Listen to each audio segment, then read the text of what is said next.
আল্লাহ যখন কোনো মানুষের উপরে খুশি হয় তখন তার মধ্যে তিনটা আলামত প্রকাশ পায়, তিনটা চিহ্ন প্রকাশ পায়। দেখবেন আপনার মধ্যে যদি তিনটা চিহ্ন থাকে বা তিনটা আলামত প্রকাশ পায়, তাহলে বুঝে নিন যে আল্লাহ এই মুহূর্তে আপনার উপরে সন্তুষ্ট আছে, আপনার কাজের উপরে আল্লাহ পাক খুশি আছে।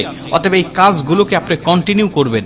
প্রথম নম্বরে রাসূল সাল্লাল্লাহু আলাইহি ওয়াসাল্লাম বলেন, আল্লাহ যখন কোনো মানুষের উপরে খুশি থাকে, আল্লাহ যখন কোনো মানুষের উপরে সন্তুষ্ট থাকে, তখন ওই মানুষকে আল্লাহ রাব্বুল আলামিন দ্বীনের পথে চলতে সহযোগিতা করে, দ্বীনের পথে তাকে বেশি বেশি কাজ করার জন্য আল্লাহ পাক সহজ করে দেয়।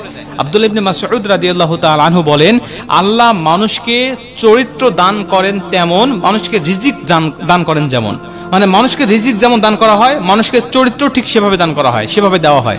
মানে আপনি যখন উত্তম চরিত্রের অধিকারী হবেন, আপনি যখন ভালো ভালো কাজ করবেন সমাজের মধ্যে, দেশের মধ্যে, তখন বুঝবেন যে আল্লাহ আমাকে এগুলো করার তৌফিক দিচ্ছেন, আল্লাহ এটা আমাকে দান করেছেন, যেভাবে আমাকে রিজিক দান করেন।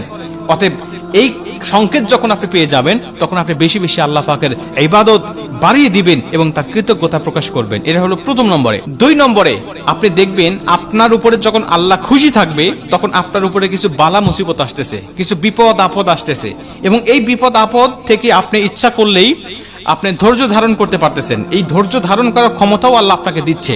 মানে আল্লাহ আপনাকে পরীক্ষা করতেছেন এবং পরীক্ষায় উত্তীর্ণ হওয়ার মতো পথও আল্লাহ পাক আপনাকে দেখিয়ে দিচ্ছেন। শুধু আপনার প্রচেষ্টা করেই ওই উত্তীর্ণের পথ আপনি কিন্তু বেছে নিতে পারেন। এমন অবস্থা যদি আপনি দেখেন, তাহলে বুঝে নিন আল্লাহ আপনার উপর সন্তুষ্ট আছে।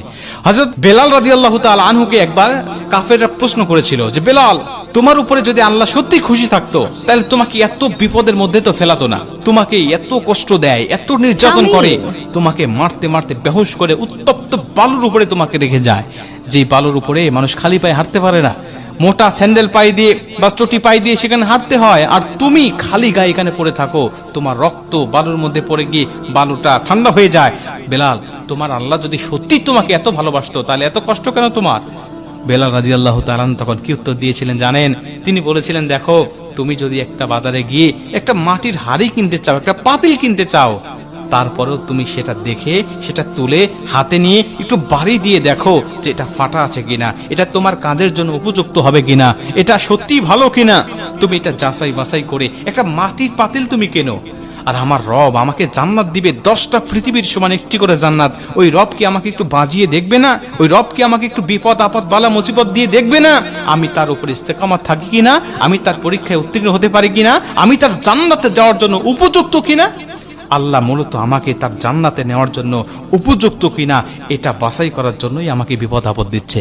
তবে আমি যদি সত্যি ধৈর্য ধারণ করতে পারি, আল্লাহর পথে অবিচল থাকতে পারি, তাহলে আমি আল্লাহর